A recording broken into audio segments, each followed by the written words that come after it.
ನೀವು first time ಬೇಳೆ ಹೋಳಿಗೆ ಮಾಡಿದರೂ ಕೂಡ ಕೆಲವೊಂದು ಟಿಪ್ಸ್ಗಳನ್ನು ಫಾಲೋ ಮಾಡಿದರೆ ಮಾತ್ರ ಪರ್ಫೆಕ್ಟ್ ಆಗಿರುವಂತಹ ಹೋಳಿಗೆಯನ್ನು ತುಂಬ ಸುಲಭವಾಗಿ ಮನೆಯಲ್ಲೇ ಈ ವಿಡಿಯೋನ ಕಂಪ್ಲೀಟಾಗಿ ನೋಡಿದರೆ ಮಾಡ್ಕೊಳ್ಬೋದು. ಹಾಗೆ ಈ ಹೋಳಿಗೆ ಇನ್ನೊಂದು ವಿಶೇಷತೆ ಏನಂದರೆ ಇದಕ್ಕೆ ಯಾವುದೇ ಹಿಟ್ಟನ್ನು ಕೂಡ ಬಳಸ್ಕೊಳ್ತಾ ಇಲ್ಲ. ಗೋಧಿ ಹಿಟ್ಟು ಬೇಕಾಗಿಲ್ಲ, ಹಾಗೆ ಮೈದಾ ಕೂಡ ಬೇಕಾಗಿಲ್ಲ. ತುಂಬ ಸುಲಭವಾಗಿ ಯಾರು ಬೇಕಾದರೂ ಮಾಡ್ಕೊಳ್ಬೋದಾದಂತಹ ಈ ಹೋಳಿಗೆಯನ್ನು ಹೇಗೆ ಮಾಡ್ಕೊಳ್ಳೋದು, ಹಾಗೇನೆಲ್ಲ ಸಾಮಗ್ರಿ ಬೇಕು ಅಂತ ನೋಡೋಣ. ಹಲೋ ಫ್ರೆಂಡ್ಸ್, ನಮಸ್ತೆ. ಶ್ರೀ ಮ್ಯಾಜಿಕ್ ಕಿಚನ್ಗೆ ಸುಸ್ವಾಗತ. ಈ ಹೋಳಿಗೆ ಮಾಡ್ಕೊಳ್ಳೋದಕ್ಕೆ ನಾನಿಲ್ಲಿ 1 ಕಪ್ ಆಗೋಷ್ಟು ತೊಗರಿ ಬೇಳೆಯನ್ನು ಚೆನ್ನಾಗಿ ವಾಶ್ ಮಾಡ್ಕೊಂಡು ತೊಗೊಳ್ತಾ ಇದ್ದೀನಿ. 1 ಕಪ್ ಆಗೋಷ್ಟು ತೊಗರಿ ಬೇಳೆನ ಉಪಯೋಗಿಸ್ಕೊಂಡಿದ್ದೀನಿ. 2-3 ಸಲ ಚೆನ್ನಾಗಿ ವಾಶ್ ಮಾಡಿಕೊಂಡು ನೀರಲ್ಲಿ ಇದನ್ನು ನೆನೆ ಹಾಕ್ಕೊಳ್ಬೇಕಾಗತ್ತೆ. ಒಂದು 20-25 ನಿಮಿಷ ನೆನೆ ಹಾಕ್ಕೊಳ್ಳಿ. ಚೆನ್ನಾಗಿ ನೆನೆದಷ್ಟು ಒಳ್ಳೆಯದು. ನೋಡಿದೀಗ ಸುಮಾರು 1.5 ಕಪ್ ಆಗೋಷ್ಟು ಚಿರೋಟಿ ರವೆನ ತೊಗೊಂಡಿದ್ದೀನಿ ನಾನು. ಆದಷ್ಟು ಚಿಕ್ಕ ರವೆಯನ್ನೇ ಬಳಸ್ಕೊಳ್ಳಿ. ಸ್ವಲ್ಪ ದೊಡ್ಡ ರವೆ ಆದರೆ ಮಿಕ್ಸಿ ಜಾರ್ಗೆ ಹಾಕ್ಕೊಂಡು ಪೌಡ್ರ್ ಮಾಡ್ಕೊಂಡು ಕೂಡ ತೊಗೊಳ್ಬೋದು. ಆದಷ್ಟು ಚಿಕ್ಕ ರವೆನೇ ತೊಗೊಂಡು ಇದನ್ನು ಮಾಡ್ಕೊಳ್ಳಿ. 1.5 ಕಪ್ ಆಗೋಷ್ಟು ಚಿರೋಟಿ ರವೆಯನ್ನು ಹಾಕ್ಕೊಂಡಿದ್ದೀನಿ. ಇದಕ್ಕೀಗ ನಾನು ರುಚಿಗೆ ತಕ್ಕಷ್ಟು ಉಪ್ಪು, ಒಂದು ಅರ್ಧ ಟೇಬಲ್ ಸ್ಪೂನ್ ಹಾಕ್ಕೊಳ್ಳಿ. ಒಂದು 1/4 ಟೇಬಲ್ ಸ್ಪೂನ್ ಆಗೋಷ್ಟು ಅರಿಶಿನ ಪುಡಿ, ಹಾಗೆ 1-2 ಟೇಬಲ್ ಸ್ಪೂನ್ ಆಗೋಷ್ಟು ಎಣ್ಣೆ ಅಥವಾ ತುಪ್ಪ ಕೂಡ ಹಾಕ್ಕೊಳ್ಬೋದು. ಇವಾಗ ಇದಿಷ್ಟನ್ನು ಚೆನ್ನಾಗಿ ಮಿಕ್ಸ್ ಮಾಡ್ಕೊಳ್ಬೇಕು. ನೀರನ್ನು ಹಾಕ್ಕೊಳ್ಬೇಕಂತಿಲ್ಲ ಮೊದಲಿಗೆ. ಹಾಗೆ ಇದನ್ನು ಕೈಯಲ್ಲೇ ಮಿಕ್ಸ್ ಮಾಡ್ಕೊಳ್ಳಿ. ಈ ರೀತಿ ಮಿಕ್ಸ್ ಮಾಡ್ಕೊಂಡ ನಂತರ ಇದಕ್ಕೆ ನೀರನ್ನು ಸೇರಿಸ್ಕೊಳ್ಬೋದು. ಸ್ವಲ್ಪ ನೀರನ್ನು ಸೇರಿಸ್ಕೊಳ್ತಾ ಚೆನ್ನಾಗಿ ಇದನ್ನು ಕಲಿಸ್ಕೊಳ್ಬೇಕಾಗತ್ತೆ. ಚಪಾತಿ ಹಿಟ್ಟಿಗಿಂತನೂ ಸ್ವಲ್ಪ ತೆಳುವಾಗಿಯೇ ಕಲಿಸ್ಕೊಳ್ಬೇಕು. ಅಷ್ಟು ಗಟ್ಟಿ ಬೇಕಂತೇನಿಲ್ಲ. ಸ್ವಲ್ಪ ತೆಳುವಾಗಿ ಇದನ್ನು ಕಲಿಸ್ಕೊಂಡ್ರೆ ತುಂಬ ಚೆನ್ನಾಗಿ ಬರುತ್ತೆ. ನೋಡಿ ಈ ರೀತಿ ನೀರನ್ನು ಕೂಡ ಹಾಗೆ ತುಂಬ ಒಂದೇ ಸಲ ಜಾಸ್ತಿ ನೀರನ್ನು ಹಾಕ್ಕೊಳ್ಳೋದಕ್ಕೆ ಹೋಗ್ಬಿಡಿ. ತುಂಬ ಜಾಸ್ತಿ ಆಗಿಬಿಡುತ್ತೆ ನೀರನ್ನು ಒಂದೇ ಸಲ ಹಾಕ್ಕೊಂಡ್ಬಿಟ್ರೆ.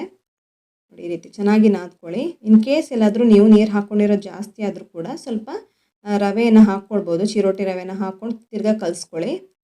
ನಿಮ್ಗೆ ಗೊತ್ತಾಗುತ್ತೆ ಕಲಿಸ್ಕೊಳ್ತಾ ಇರುವಾಗಲೇ. ಇವಾಗ ಇದಕ್ಕೆ ಎಣ್ಣೆನ ಹಾಕ್ಕೊಳ್ತಾ ಇದ್ದೀನಿ. ಎಣ್ಣೆ ಒಂದು 1/4 ಕಪ್ ಆಗೋಷ್ಟಾದರೂ ಹಾಕ್ಕೊಳ್ಳೇಬೇಕಾಗತ್ತೆ ಇದನ್ನು ಕಲಿಸ್ಕೊಳ್ಳುವಾಗ. ನೋಡಿ ಇದೀಗ ಚೆನ್ನಾಗಿ ನಾದ್ಕೊಳ್ತಾ ಇದ್ದೀನಿ. ಒಂದು 3-4 ನಿಮಿಷದ ತನಕ ಚೆನ್ನಾಗಿ ನಾದ್ಕೊಳ್ಳಿ. ಎಷ್ಟು ನಾದ್ಕೊಳ್ತೀರೋ ಅಷ್ಟು ಚೆನ್ನಾಗಿ ಬರುತ್ತೆ ಹೋಳಿಗೆ. ನೋಡಿ ಈ ರೀತಿ ಚೆನ್ನಾಗಿ ನಾದ್ಕೊಳ್ಳಿ. ಎಣ್ಣೆ ಹಾಕ್ಕೊಳ್ತಾ ಚೆನ್ನಾಗಿ ಎಣ್ಣೆನೆಲ್ಲ ಹೀರ್ಕೊಳ್ಳುತ್ತೆ. ಸ್ವಲ್ಪ ತೆಳುವಾಗಿ ಕಲಿಸ್ಕೊಂಡಿರ್ತೀರ, ಹಾಗೆ ಇದು ರವೆ ಹಾಕ್ಕೊಂಡಿರೋದ್ರಿಂದ ಚೆನ್ನಾಗಿ ನೀರನ್ನೆಲ್ಲ ಹೀರ್ಕೊಂಡು ಇನ್ನೂ ಸ್ವಲ್ಪ ಗಟ್ಟಿಯಾಗುತ್ತೆ. ಹಾಗಾಗಿ ಎಣ್ಣೆನ ಸ್ವಲ್ಪ ಜಾಸ್ತಿನೇ ಹಾಕ್ಕೊಳ್ಳಿ. ಈ ರೀತಿ ಕಲಿಸ್ಕೊಳ್ತಾ ಇರಿ. 3-4 ನಿಮಿಷ ಆಗಿದೆ. ಇದೀಗ ಚೆನ್ನಾಗಿ ಕಲಿಸ್ಕೊಂಡಿದ್ದಾಗಿದೆ. ಇದೀಗ ನಾನು ಮೇಲ್ಗಡೆ ಸ್ವಲ್ಪ ಎಣ್ಣೆನ ಹಾಕಿಬಿಟ್ಟು ಮುಚ್ಚಿಡ್ತಾ ಇದ್ದೀನಿ. ಡ್ರೈ ಆಗಬಾರ್ದು ಇದು, ಹಾಗಾಗಿ ಮೇಲ್ಗಡೆ ಎಣ್ಣೆನ ಸವರಿಡ್ತಾ ಇದ್ದೀನಿ. ಕ್ಲೋಸ್ ಮಾಡಿ ಇಡಬೇಕಾಗತ್ತೆ. ಹಾಗೆ ಓಪನ್ ಎಲ್ಲ ಇಡಲಿಕ್ಕೆ ಹೋಗಬೇಡಿ. ಕ್ಲೋಸ್ ಮಾಡಿ ಇದನ್ನು ಹಾಗೆ ಸೈಡಲ್ಲಿ ಇಟ್ಟಿರ್ತೀನಿ. ಈಗ ನೋಡಿ, ನಾನು ಬೇಳೆನ ನೆನೆಯೋದಕ್ಕೆ ಇಟ್ಟಿದ್ದೆ. ಒಂದು 20-25 ನಿಮಿಷ ಆಗಿದೆ. ಚೆನ್ನಾಗಿ ನೆಂದಿದೆ. ಇದನ್ನೀಗ ಬೇಯಿಸ್ಕೊಳ್ತಾ ಇದ್ದೀನಿ. ಚೆನ್ನಾಗಿ ಕುದಿಯುವಂತಹ ನೀರಿಗೆ ಇದನ್ನು ಹಾಕ್ಕೊಳ್ಬೇಕಾಗತ್ತೆ. ನೀರನ್ನು ಮೊದಲಿಗೆ ಚೆನ್ನಾಗಿ ಕುದಿಸ್ಕೊಳ್ಳಿ. ಹಾಗೆ ಈಗ ಬೇಳೆಯನ್ನು ಕೂಡ ಹಾಕ್ಕೊಳ್ತಾ ಇದ್ದೀನಿ. ಬೇಳೆಯನ್ನು ಹಾಕಿಬಿಟ್ಟು ಚೆನ್ನಾಗಿ ಬೇಯಿಸ್ಕೊಳ್ಬೇಕಾಗತ್ತೆ. ನಾನು ತೊಗರಿ ಬೇಳೆನ ಉಪಯೋಗಿಸ್ಕೊಂಡು ಮಾಡಿದ್ದೀನಿ. ನೀವು ಕಡಲೆಬೇಳೆನ ಉಪಯೋಗಿಸ್ಕೊಂಡು ಕೂಡ ಇದೇ ರೀತಿ ಮಾಡ್ಕೊಳ್ಬೋದು. ಇದಕ್ಕೆ ಈಗ ಸ್ವಲ್ಪ ಅರಿಶಿಣವನ್ನು ಕೂಡ ಹಾಕ್ಕೊಂಡಿದ್ದೀನಿ. ಹಾಗೆ 1 ಟೇಬಲ್ ಸ್ಪೂನ್ ಆಗೋಷ್ಟು ತುಪ್ಪವನ್ನು ಇದಕ್ಕೆ ಸೇರಿಸ್ಕೊಂಡು ಚೆನ್ನಾಗಿ ಕುದಿಯೋದಕ್ಕೆ ಬಿಡ್ತಾ ಇದ್ದೀನಿ. ಚೆನ್ನಾಗಿ ಕುದಿಬೇಕು. ನೋಡಿ ಈ ರೀತಿ ಚೆನ್ನಾಗಿ ಕುದೀತಾ ಇದೆ. ಮಿಡ್ಲಲ್ಲೆಲ್ಲ ಚೆಕ್ ಮಾಡಿ ನೋಡ್ತಾ ಇರಿ, ಗೊತ್ತಾಗುತ್ತೆ ನಿಮಗೆ ಬೇಳೆ ಬೆಂದಿದೆಯಾ ಇಲ್ವಾ ಅಂತ. ನೋಡಿ ಇದೀಗ ಚೆನ್ನಾಗಿ ಬೇಯ್ತಾ ಇದೆ. ಮುಟ್ಟು ನೋಡಿದ್ರೆ ಗೊತ್ತಾಗುತ್ತೆ ಬೇಳೆ ಬೆಂದಿದೆಯಾ ಇಲ್ವಾ ಅಂತ. ಮುಟ್ಟು ನೋಡಿದ್ರೆ ಕಟ್ಟಾಗಬೇಕು. ನೋಡಿ ಇದೀಗ ಮುಟ್ಟು ನೋಡ್ತಾ ಇದ್ದೀನಿ, ಆದರೆ ಅಷ್ಟು ಕಟ್ಟಾಗ್ತಾ ಇಲ್ಲ. ಹಾಗೆ ಸ್ವಲ್ಪ ಹೊತ್ತು ಹಾಗೆ ಬಿಡ್ತಿದ್ದೀನಿ. ಚೆನ್ನಾಗಿ ಬೆಂದಿದೆಯಾ ಇಲ್ಲಿ ನೋಡಿ, ಈಗ ಗೊತ್ತಾಗ್ತಾ ಇದೆ ಚೆನ್ನಾಗಿ ಬೆಂದಿದೆ. ಈಗ ಬೇಳೆ ಕೂಡ ಚೆನ್ನಾಗಿ ಅರಳ್ಕೊಂಡಿದೆ. ಇವಾಗ ಇದನ್ನು ಮುಟ್ಟು ನೋಡಿದ್ರೆ ಗೊತ್ತಾಗ್ತಾ ಇದೆ ಕಟ್ಟಾಗ್ತಾ ಇದೆ ಕೈಯಲ್ಲಿ. ಈ ರೀತಿ ಆದ ನಂತರ ಗ್ಯಾಸ್ ಫ್ಲೇಮನ್ನು ಆಫ್ ಮಾಡ್ತಾ ಇದ್ದೀನಿ. ಜಾಸ್ತಿ ಹೊತ್ತು ಬೇಯೋದಕ್ಕೂ ಬಿಡಬೇಡಿ. ಈ ರೀತಿ ಆದ ನಂತರ ಪಾಯಸ ರೀತಿ ಆಗಿಬಿಡುತ್ತೆ. ಹಾಗಾಗಿ ಕೂಡಲೇ ಗ್ಯಾಸ್ ಫ್ಲೇಮನ್ನು ಆಫ್ ಮಾಡಿಬಿಟ್ಟು ಇದರಲ್ಲಿರುವಂಥ ನೀರನ್ನೆಲ್ಲ ಬಸಿತಾ ಇದ್ದೀನಿ ನಾನು. ಈ ರೀತಿ ಸ್ಟ್ರೈನರನ್ನು ಉಪಯೋಗಿಸ್ಕೊಂಡು ಬೇಳೆಯನ್ನು ಸಪ್ರೇಟ್ ಮಾಡ್ಕೊಳ್ತಾ ಇದ್ದೀನಿ. ಈ ನೀರನ್ನು ಉಪಯೋಗಿಸ್ಕೊಂಡು ನೀವು ಸಾರನ್ನು ಕೂಡ ಮಾಡ್ಕೊಳ್ಬೋದು, ಒಬ್ಬಟ್ಟು ಸಾರನ್ನು ಕೂಡ ಮಾಡ್ಕೊಳ್ಬೋದು. ಇವಾಗ ಬೇಳೆ ಚೆನ್ನಾಗಿ ಸಪ್ರೇಟ್ ಆಗಿದೆ. ಈಗ ಒಂದು ಪಾತ್ರೆಗೆ 1.5 ಕಪ್ ಆಗೋಷ್ಟು ಬೆಲ್ಲವನ್ನು ಹಾಕ್ಕೊಂಡಿದ್ದೀನಿ. ರವೆ ಎಷ್ಟು ತೊಗೊಂಡಿದ್ದೀನೋ ಅಷ್ಟೇ ಬೆಲ್ಲವನ್ನು ತೊಗೊಂಡಿದ್ದೀನಿ. ಚಿರೋಟಿ ರವೆ 1.5 ಕಪ್ ಆಗೋಷ್ಟು ತೊಗೊಂಡಿದ್ದೀನಿ. ಅಷ್ಟೇ ಬೆಲ್ಲವನ್ನು ಉಪಯೋಗಿಸ್ಕೊಂಡಿದ್ದೀನಿ. ಇವಾಗ ಬೆಲ್ಲವನ್ನು ಕರಗಿಸ್ಕೊಳ್ಬೇಕಾಗತ್ತೆ. ಒಂದು 1/4 ಕಪ್ ಆಗೋಷ್ಟು ನೀರನ್ನು ಹಾಕ್ಕೊಂಡು ಬೆಲ್ಲವನ್ನು ಕರಗಿಸ್ಕೊಳ್ಳಿ. ಇವಾಗ ಬೆಲ್ಲ ಚೆನ್ನಾಗಿ ಕರಗಿದ ನಂತರ ಬೇಳೆ ಮಾಡ್ಕೊಂಡಂತಹ ಪಾತ್ರೆಗೆ ಇದನ್ನು ಸೋಯಿಸ್ಕೊಳ್ತಾ ಇದ್ದೀನಿ. ಕಸ ಕಡ್ಡಿ ಎಲ್ಲ ಸಪ್ರೇಟ್ ಆಗುತ್ತೆ. ಇದನ್ನು ಸ್ವಲ್ಪ ಹೊತ್ತು ಕುದಿಯೋದಕ್ಕೆ ಬಿಡಬೇಕಾಗತ್ತೆ. ನೋಡಿ ಈ ರೀತಿ ನೊರೆ ಬರೋ ತನಕ ಕಾಣಿಸ್ತಾ ಇದೆಯಲ್ಲ, ಈ ರೀತಿ ನೊರೆ ಬರಬೇಕು, ಅಲ್ಲಿ ತನಕ ವೆಯ್ಟ್ ಮಾಡಬೇಕಾಗತ್ತೆ. ಈ ರೀತಿ ಚೆನ್ನಾಗಿ ಕುದಿಯೋದಕ್ಕೆ ಸ್ಟಾರ್ಟ್ ಆದ ನಂತರ ಇವಾಗ ಬೇಯಿಸ್ಕೊಂಡಿರುವಂತಹ ಬೇಳೆನ ಹಾಕ್ಕೊಳ್ತಾ ಇದ್ದೀನಿ. ಬೇಳೆಯಲ್ಲಿ ನೀರಿನ ಅಂಶ ಎಲ್ಲ ಜಾಸ್ತಿ ಇರಬಾರ್ದು. ಚೆನ್ನಾಗಿ ಸ್ಟ್ರೈನ್ ಮಾಡ್ಕೊಳ್ಳಿ. ನೀರನ್ನೆಲ್ಲ ತೆಗೆದುಬಿಟ್ಟು ಬೇಳೆನ ಹಾಕ್ಕೊಂಡಿದ್ದೀನಿ. ಇವಾಗ ಬೇಳೆಯನ್ನು ಚೆನ್ನಾಗಿ ಬೆಲ್ಲದ ನೀರಲ್ಲಿ ಬೇಯಿಸ್ಕೊಳ್ಬೇಕಾಗತ್ತೆ. ಇದ್ರ ಜೊತೆಗೆ ನಾನು 1 ಕಪ್ ಆಗೋಷ್ಟು ಫ್ರೆಶ್ ತೆಂಗಿನಕಾಯಿ ತುರಿಯನ್ನು ಇದ್ರ ಜೊತೆಗೆ ಸೇರಿಸ್ಕೊಳ್ತಾ ಇದ್ದೀನಿ. ಇದನ್ನು ಹಾಕ್ಕೊಂಡು ಚೆನ್ನಾಗಿ ಮಿಕ್ಸ್ ಮಾಡ್ಕೊಳ್ಳಿ. ಇವಾಗ ಬೇಳೆ, ಬೆಲ್ಲದ ನೀರು ಹಾಗೆ ತೆಂಗಿನಕಾಯಿ ಎಲ್ಲ ಚೆನ್ನಾಗಿ ಬೆರಿಬೇಕು, ಚೆನ್ನಾಗಿ ಬೇಯಬೇಕು. ಚೆನ್ನಾಗಿ ಬೆಂದಷ್ಟು ಚೆನ್ನಾಗಿ ಇದು ಗಟ್ಟಿ ಆಗ್ತಾ ಬರುತ್ತೆ. ನೋಡಿದೀಗ ನೀರಿನ ಅಂಶ ಎಲ್ಲ ಸ್ವಲ್ಪ ಡ್ರೈ ಆಗ್ತಾ ಬಂದಿದೆ. ಇದಕ್ಕೀಗ ಏಲಕ್ಕಿ ಪೌಡರ್ನ ಕೂಡ ಸೇರಿಸ್ಕೊಂಡಿದ್ದೀನಿ. ಸ್ವಲ್ಪ ಗಟ್ಟಿ ಆಗ್ತಾ ಇದೆ.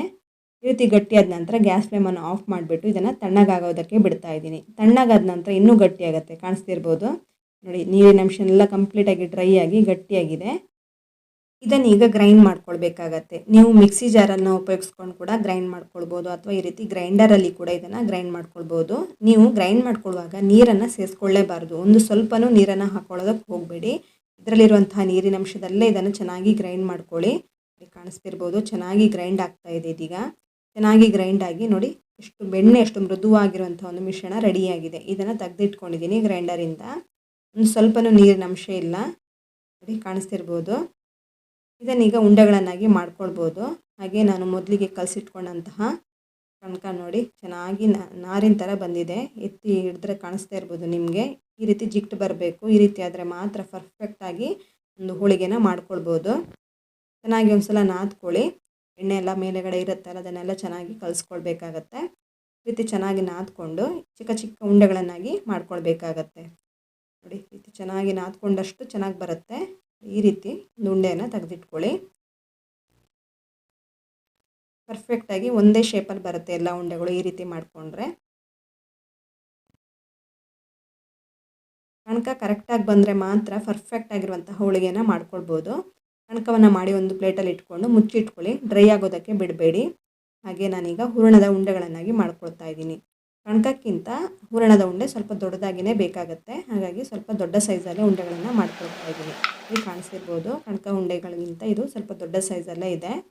ಇವಾಗ ನಾನು ಹೋಳಿಗೆ ಶೀಟನ್ನು ತೊಗೊಂಡಿದ್ದೀನಿ. ಅದಕ್ಕೆ ಸ್ವಲ್ಪ ಎಣ್ಣೆಯನ್ನು ಸವರ್ಕೊಂಡು, ಕೈಗೆ ಸ್ವಲ್ಪ ಎಣ್ಣೆನ ಸವರ್ಕೊಂಡು ನಾನೀಗ ಕಣಕದನ್ನು ತೊಗೊಂಡು ಈ ರೀತಿ ಸ್ಪ್ರೆಡ್ ಮಾಡ್ಕೊಂಡಿದ್ದೀನಿ.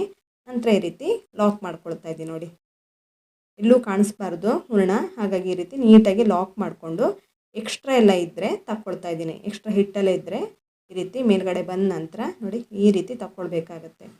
ಕಂಪ್ಲೀಟಾಗಿ ಕವರ್ ಆಗಿದೆ. ಹಾಗೆ ಈ ರೀತಿ ಲಾಕ್ ಮಾಡ್ಕೊಳ್ತಾ ಇದ್ದೀನಿ. ಲೈಟಾಗಿ ಪ್ರೆಸ್ ಮಾಡ್ಕೊಂಡು ಉಂಡೆಗಳನ್ನಾಗಿ ಮಾಡ್ಕೊಳ್ಳಿ. ಹಾಗೆ ಚೆನ್ನಾಗಿ ಲಾಕ್ ಮಾಡಿಕೊಂಡು ಈ ರೀತಿ ಫ್ಲ್ಯಾಟ್ ಮಾಡ್ಕೊಳ್ಬೇಕಾಗತ್ತೆ. ಈ ರೀತಿ ಹೋಳಿಗೆ ಶೀಟ್ ಮೇಲೆ ಇಟ್ಕೊಂಡು ಅಗಲ ಮಾಡ್ಕೊಳ್ಳಿ. ನೋಡಿ, ಎಲ್ಲ ಕಡೆ ಹೂರಣ ಸ್ಪ್ರೆಡ್ ಆಗಬೇಕು. ಒಂದು ಕಡೆ ಮಾತ್ರ ಇರಬಾರ್ದು, ಎಲ್ಲ ಕಡೆ ನೋಡಿ ಈ ರೀತಿ ಮಿಡ್ಲಿಂದ ಸೈಡ್ ತನಕ ಪ್ರೆಸ್ ಮಾಡ್ಕೊಳ್ತಾ ಬನ್ನಿ. ಸ್ವಲ್ಪ ದೊಡ್ಡ ಸೈಜ್ ಮಾಡ್ಕೊಂಡ ನಂತರ ಈ ರೀತಿ ಒಂದು ಪ್ಲಾಸ್ಟಿಕ್ ಶೀಟನ್ನು ತೊಗೊಂಡು ಲೈಟಾಗಿ ಎಣ್ಣೆಯನ್ನು ಸವರ್ಕೊಳ್ಳಿ. ನೋಡಿ, ಈ ರೀತಿ ಸ್ಪ್ರೆಡ್ ಮಾಡ್ಕೊಳ್ತಾ ಬರಬೇಕು. ನೋಡಿ, ಈ ರೀತಿ ಸ್ಪ್ರೆಡ್ ಮಾಡಿಕೊಂಡ್ರೆ ಪರ್ಫೆಕ್ಟಾಗಿ ಮಾಡ್ಕೊಳ್ಬೋದು. ಎಲ್ಲ ಕಡೆ ಸ್ಪ್ರೆಡ್ ಆಗುತ್ತೆ ಹೂರಣ. ಹಿಟ್ಟು ಕೂಡ ಒಂದೇ ಕಡೆ ಉಳಿಯಲ್ಲ, ಎಲ್ಲ ಕಡೆ ಹಿಟ್ಟು ಕೂಡ ಸ್ಪ್ರೆಡ್ ಆಗಿದೆ. ಕಾಣಿಸ್ತಿರ್ಬೋದು ನೋಡಿ, ಎಷ್ಟು ತೆಳ್ಳಗೆ ಎಳ್ಕೊಳ್ಳೋಕ್ಕಾಗುತ್ತೋ ಅಷ್ಟು ತೆಳ್ಳಗೆ ಎಳ್ಕೊಳ್ಳಿ. ಒಂದು ಚೂರು ಕಟ್ಟಾಗಲ್ಲ ಈ ರೀತಿ ಮಾಡಿಕೊಂಡ್ರೆ. ನೋಡಿ, ಈಗ ತೆಗೆದ್ಬಿಟ್ಟು ಇದನ್ನೀಗ ಬೇಯಿಸ್ಕೊಳ್ತಾ ಇದ್ದೀನಿ. ನಾನು ತವವನ್ನು ಆಲ್ರೆಡಿ ಬಿಸಿ ಮಾಡ್ಕೊಳ್ಳೋದಕ್ಕೆ ಇಟ್ಟಿದ್ದೆ. ಮೀಡಿಯಮ್ ಫ್ಲೇಮಲ್ಲಿ ಚೆನ್ನಾಗಿ ಬಿಸಿ ಮಾಡ್ಕೊಳ್ಳಿ. ಎಣ್ಣೆಯನ್ನು ಸವರಿಟ್ಕೊಂಡು ಚೆನ್ನಾಗಿ ಬಿಸಿಯಾದ ನಂತರ ಇದನ್ನು ಈಗ ಉಲ್ಟಾ ಹಾಕ್ಕೊಳ್ತಾ ಇದ್ದೀನಿ. ಹಾಕಿದ ಕೂಡಲೇ ತೆಗೆಯೋದಕ್ಕಾಗಲ್ಲ, ಸ್ವಲ್ಪ ಬೆಚ್ಚಗಾಗಬೇಕು ಶೀಟು. ನಂತರ ಇದನ್ನು ತೆಗಿತಾ ಇದ್ದೀನಿ. ಹೋಳಿಗೆ ಶೀಟ್ ಇಲ್ಲ ಅಂದರೆ ಬಾಳೆ ಎಲೆನ ಉಪಯೋಗಿಸ್ಕೊಂಡು ಕೂಡ ಮಾಡ್ಕೊಳ್ಬೋದು. ಈಗ ಸ್ವಲ್ಪ ಹೊತ್ತಿನ ನಂತರ ಇದನ್ನು ಉಲ್ಟಾ ಹಾಕ್ಕೊಳ್ತಾ ಇದ್ದೀನಿ. ಎರಡೂ ಕಡೆ ಚೆನ್ನಾಗಿ ಬೇಯಬೇಕು. ಉಲ್ಟಾ ಪಲ್ಟಾ ಹಾಕ್ಕೊಳ್ತಾ ನೋಡಿ, ಈ ರೀತಿ ಚೆನ್ನಾಗಿ ಬೆಂದ ನಂತರ ಇದನ್ನು ತೆಗಿಬೋದು. ಮೇಲ್ಗಡೆ ಸ್ವಲ್ಪ ಎಣ್ಣೆ ಅಥವಾ ತುಪ್ಪ ಕೂಡ ಹಾಕ್ಕೊಳ್ಬೋದು. ಚೆನ್ನಾಗಿ ಉಬ್ಬಿ ಕೂಡ ಬರುತ್ತೆ ಇದು. ನೋಡಿ, ಉಲ್ಟಾ ಪಲ್ಟಾ ಹಾಕ್ಕೊಳ್ತಾ ಒಳ್ಳೆ ಕಲರ್ ಬರ್ತಾ ಇದೆ. ಇವಾಗ ಎರಡೂ ಕಡೆ ಸ್ವಲ್ಪ ಕಲರ್ ಚೇಂಜ್ ಆಗ್ತಾ ಇದ್ದ ಹಾಗೆ ಇದನ್ನು ತೆಗಿಬೋದು. ಜಾಸ್ತಿ ಹೊತ್ತು ಬಿಸಿ ಮಾಡಿಕೊಂಡ್ರೆ ಗಟ್ಟಿಯಾಗಿ ಬಿಡುತ್ತೆ. ನೋಡಿ, ಇದೀಗ ಸಾಫ್ಟ್ ಆಗಿರುವಂಥ ಹತ್ತಿಯಷ್ಟು ಮೃದುವಾಗಿರುವಂಥ ಹೋಳಿಗೆ ಅನ್ನೋದು ರೆಡಿಯಾಗಿದೆ. ಇದನ್ನು ತೆಗೆದು ಪ್ಲೇಟಲ್ಲಿ ಹಾಕ್ಕೊಳ್ತಾ ಇದ್ದೀನಿ. ಇನ್ನೊಂದನ್ನು ಮಾಡಿ ತೋರಿಸ್ತಾ ಇದ್ದೀನಿ. ನೋಡಿ, ಇದೀಗ ಹೂರಣ ಹಾಗೆ ಕಣಕವನ್ನು ರೆಡಿ ಮಾಡ್ಕೊಂಡು ಇಟ್ಕೊಂಡಿದ್ದೀನಲ್ಲ, ಅದನ್ನು ಈಗ ಉಂಡೆಗಳನ್ನಾಗಿ ಮಾಡ್ಕೊಂಡಿದ್ದಾಗಿದೆ. ಈ ರೀತಿ ಸ್ಪ್ರೆಡ್ ಮಾಡ್ಕೊಳ್ಳಿ. ಹಾಗೆ ಒಂದು ಪ್ಲಾಸ್ಟಿಕ್ ಶೀಟನ್ನು ಈ ರೀತಿ ಇಟ್ಕೊಂಡು ಈ ರೀತಿ ಸ್ಪ್ರೆಡ್ ಮಾಡ್ಕೊಳ್ಬೇಕು. ಮಿಡ್ಲಲ್ಲೆಲ್ಲ ಸ್ಪ್ರೆಡ್ ಮಾಡ್ಕೊಂಡ ನಂತರ ನಾನು ಸೈಡಲ್ಲಿ ಈ ರೀತಿ ಎಳ್ಕೊಳ್ತಾ ಇದ್ದೀನಿ. ನೋಡಿ, ಎಲ್ಲ ಕಡೆ ಒಳಗಿರುವಂತಹ ಹೂರಣ ಸ್ಪ್ರೆಡ್ ಆಗ್ತಾ ಇದೆ. ಎಷ್ಟು ಚೆನ್ನಾಗಿ ನೀವು ಹೂರಣವನ್ನು ಗ್ರೈಂಡ್ ಮಾಡ್ಕೊಳ್ತೀರೋ ಅಷ್ಟು ಚೆನ್ನಾಗಿದ್ದು ಸ್ಪ್ರೆಡ್ ಆಗುತ್ತೆ. ಆದಷ್ಟು ಮೃದುವಾಗಿ ಗ್ರೈಂಡ್ ಮಾಡ್ಕೊಂಡು ಇಟ್ಕೊಂಡಿರಬೇಕಾಗತ್ತೆ ಹೂರಣವನ್ನು. ಕಣ್ಕವನ್ನು ಕೂಡ ಹಾಗೆ ನೀವು ಚೆನ್ನಾಗಿ ನಾದ್ಕೊಳ್ಬೇಕು. ನಾನು ಈ ವಿಡಿಯೋದಲ್ಲಿ ಹೇಳಿದ ಹಾಗೆ ಎಲ್ಲವನ್ನು ಮಾಡಿಕೊಂಡ್ರೆ ಪರ್ಫೆಕ್ಟ್ ಆಗಿರುವಂತಹ ಹೋಳಿಗೆನ ನೀವು ಮನೆಯಲ್ಲೇ ಮಾಡ್ಕೊಳ್ಬೋದು. ನೋಡಿ ಎಷ್ಟು ಸಾಫ್ಟ್ ಆಗಿದೆ, ಹೂವಷ್ಟು ಮೃದುವಾಗಿ ಬರುತ್ತೆ ಇದು. ಎಲ್ಲವನ್ನು ಮಾಡಿ ಪ್ಲೇಟಲ್ಲಿ ಇಟ್ಕೊಂಡಿದ್ದೀನಿ. ನಾನು ತಗೊಂಡಂತಹ ಪ್ರಮಾಣದಲ್ಲಿ 13ರಿಂದ 14 ಒಬ್ಬಟ್ಟನ್ನು ಮಾಡ್ಕೊಳ್ಬೋದು. ಮೈದಾ ಹಿಟ್ಟನ್ನು ಬಳಸದೇ ಇದ್ದರೂ ಕೂಡ ಸಾಫ್ಟ್ ಆಗಿರುವಂತಹ ಹೋಳಿಗೆಯನ್ನು ತುಂಬ ಸಿಂಪಲ್ಲಾಗಿ ಈ ವಿಧಾನದಲ್ಲಿ ಮಾಡ್ಕೊಳ್ಬೋದು. ನೋಡಿ, ಇದನ್ನು ಓಪನ್ ಮಾಡಿ ತೋರಿಸ್ತಾ ಇದ್ದೀನಿ. ನೋಡಿ, ಕಾಣಿಸ್ತಿರ್ಬೋದು ಒಳಗಡೆ ಹೂರಣ ಯಾವ ರೀತಿ ಸ್ಪ್ರೆಡ್ ಆಗಿದೆ ಅಂತ. ಎಲ್ಲ ಕಡೆನೂ ಸ್ಪ್ರೆಡ್ ಆಗಿದೆ. ಬರೀ ಹಿಟ್ಟು ಮಾತ್ರ ಇಲ್ಲ, ಹೂರಣ ಕೂಡ ಎಲ್ಲ ಕಡೆನೂ ಇದೆ. ಎಷ್ಟೊಂದು ಸಾಫ್ಟ್ ಆಗಿದೆ. 2-3 ದಿವಸ ಇಟ್ಟರೂ ಕೂಡ ಇಷ್ಟೇ ಸಾಫ್ಟ್ ಆಗಿರುತ್ತೆ, ಇದು ಗಟ್ಟಿಯಾಗಲ್ಲ. ನೋಡಿ, ಈ ರೀತಿ ಒಂದ್ಸಲ ಮಾಡಿ ನೋಡಿ, ಹೇಗೆ ಬಂತು ಅಂತ ನನಗೆ ಕಮೆಂಟ್ ಸೆಕ್ಷನಲ್ಲಿ ತಪ್ಪದೆ ಕಮೆಂಟ್ ಮಾಡಿ. ಹಾಗೆ ನೀವು ಎಲ್ಲಿಂದ ಕಮೆಂಟ್ ಮಾಡ್ತಾ ಇದ್ದೀರಾ ಅಂತಲೂ ಮೆನ್ಷನ್ ಮಾಡಿ. ಇನ್ನಷ್ಟು ಹೊಸ ರೀತಿಯ ಅದ್ಭುತವಾದ ರೆಸಿಪಿಗಳೊಂದಿಗೆ ಸಿಗೋಣ. ಧನ್ಯವಾದಗಳು.